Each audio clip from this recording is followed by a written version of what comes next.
नमस्कार दोस्तों, आप सभी का स्वागत है हमारे चैनल में। हाल फिलहाल में मालदीव काफी चर्चा में है। प्रधानमंत्री नरेंद्र मोदी के खिलाफ मालदीव के 3 मंत्रियों ने सोशल मीडिया पर टिप्पणी की थी, जिस वजह से वहां की सरकार ने तीनों को लंबित कर दिया है। आज इसी पर चर्चा कर लेते हैं, क्यों आखिर भारत के खिलाफ इस तरह का रवैया कर रहा है मालदीव। तो इसके पीछे अगर देखा जाए तो सबसे बड़ी वजह चाइना समझ में आती है। चाइना की रणनीति भारत के लिए कभी अच्छी नहीं रही। उसने हमेशा अपने स्वार्थ को ही सिद्ध करना चाहा है और भारत को कैसे परेशान करें, इसके लिए भारत के पड़ोसी देशों को अपने में कैसे मिलाएं, अपनी योजना में कैसे शामिल करें, उसी पर काम कर रहा है चाइना।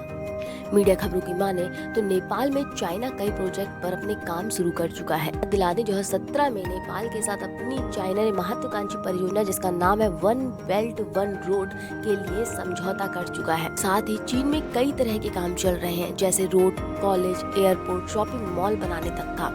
इतना ही नहीं, रेलवे लाइन भी बिछा रहा है चाइना। कहा जा रहा है कि नेपाल से होकर भारत की सीमा तक पहुंचने के लिए चीन वहां सड़क और रेल मार्ग बना रहा है। और तो और बता दें कि बिजली परियोजना की भी शुरुआत की है नेपाल में चाइना ने। इसी कड़ी में भारत के दूसरे पड़ोसी देश की बात करें तो नाम आता है म्यांमार।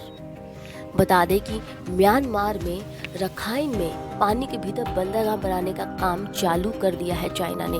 दरअसल म्यांमार का हाई स्पीड ट्रेन प्रोजेक्ट, आर्थिक गलियारा हो या फिर हाईवे या फिर एक्सप्रेस हो, ये सब कुछ चाइना पर ही निर्भर है। इसी कड़ी में बांग्लादेश की बात कर लें, ये भी वन बेल्ट वन रोड परियोजना जो कि चाइना की परियोजना है उसमें शामिल हो चुका है। और यहाँ पर जो बन रहा है पायरा बंदरगाह, वो भी चीनी कंपनियां ही बना रही है।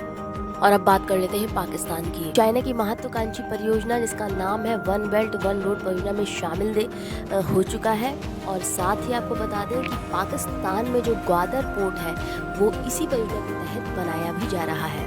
आपको बता दें कि ग्वादर में ही चीन ऐसी कॉलोनी बसाएगा जहां पर कहा जा रहा है कि केवल चीनी लोग ही रहेंगे। मीडिया खबरों की माने तो पाकिस्तान को चीन ने 10 अरब डॉलर का कर्ज दिया है, जिसके तले अब पाकिस्तान अपनी बात रख भी नहीं सकता। और अब बात करते हैं श्रीलंका की। तो one belt one road project के लिए श्रीलंका में भी अरबों डॉलर का खर्च किया है चाइना ने। कब्जा करना कोई चाइना से सीखे। दरअसल श्रीलंका के बंदरगाहों को बनाने के नाम पर लिया था, लेकिन उन बंदरगाहों पर कब्जा ही कर बैठा है चाइना। और अब बात कर लेते हैं मालदीव की। तो मालदीव में जहां एक और भारत लगातार निवेश बढ़ा रहा था, ऐसे में चाइना को ये बात बच नहीं रही थी। चाइना ने मालदीव में कैसे भारत को मात दिया जाए, इसके लिए उसने अरबों डॉलर का निवेश किया है। और मालदीव की राजधानी माले में चीन के 83 करोड़ डॉलर से ही एयरपोर्ट बनाया गया है। देखभाल की जिम्मेदारी भी चीनी कंपनी को ही दी गई है।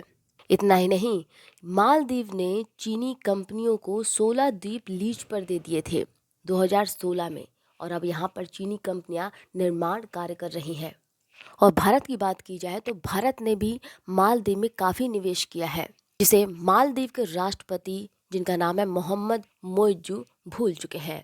और ये बात जग जाहिर है कि मालदीव के राष्ट्रपति जो मोहम्मद मोइज्जू हैं वो चीन से काफ़ी प्रभावित है और चीन के बड़े समर्थक हैं। उन्हें भारत विरोधी राजनीति ही पसंद आती है। जानकारी के लिए आपको बता दें कि एक बड़ी संख्या में भारतीय पर्यटक मालदीव जाते हैं, जिससे वहाँ की जो अर्थव्यवस्था है उसे मजबूती मिलती है।